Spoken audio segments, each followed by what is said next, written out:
ചപ്പാത്തിക്കും ദോശയ്ക്കും എന്തിനും ഇഡ്ഡലിക്കും വരെ ഒരേപോലെ ചേരുന്ന ഒരു കറിയുണ്ട്. ഏതറിയോ? കുറുമ, വെജിറ്റബിൾ കുറുമ. ഇന്ന് ഞാനൊരു മിക്സഡ് വെജ് കുറുമയാണ് ഉണ്ടാക്കുന്നത്. അതും മഞ്ഞളൊന്നും ചേർക്കാത്ത വെള്ളക്കുറുമ. കുക്കറിലേക്ക് എണ്ണ ഒഴിച്ച് പട്ട, ഗ്രാമ്പു, ഏലക്കായ ഇട്ട് ഒന്ന് പൊട്ടിയ ശേഷം അതിലേക്ക് ഇഞ്ചി, വെളുത്തുള്ളി പൊടിയായി അരിഞ്ഞതും സവാളയും ചേർത്ത് 1 മിനിറ്റ് വഴറ്റിയ ശേഷം അതിലേക്ക് എല്ലാ വെജിറ്റബിൾസും ചേർക്കാൻ ആവശ്യത്തിന് ഉപ്പും ചേർത്ത് നിരപ്പിന് വെള്ളം ഒഴിച്ച് ഒരു വിസിൽ വരുന്നത് വരെ വേവിക്കുകയാണ്. ഈ സമയം കൊണ്ട് നമുക്കൊരു അരപ്പ് തയ്യാറാക്കാം. നാളികേരം, അണ്ടിപ്പരിപ്പ്, പച്ചമുളക്, സ്വല്പം പെരുംജീരകം. കഷ്ണങ്ങളെല്ലാം നന്നായി വെന്ത് വന്നു കഴിഞ്ഞാൽ ഒന്ന് തവി കൊണ്ടൊന്ന് ഉടച്ച് ആ ഉരുളക്കിഴങ്ങ് ഒന്ന് ഉടഞ്ഞു കഴിഞ്ഞാൽ അതിലേക്ക് അരപ്പ് ചേർക്കാം.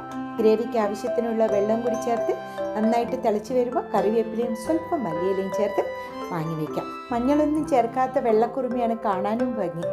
ഞാൻ പറഞ്ഞ പോലെ ഇഡ്ഡലിക്കും ദോശയ്ക്കും ചപ്പാത്തിക്കും മാത്രമല്ല കേട്ടോ, അപ്പത്തിനും ഇടിയപ്പത്തിനും ഒക്കെ നല്ലൊരു കോമ്പിനേഷനാണ് ഈ കുറുമ.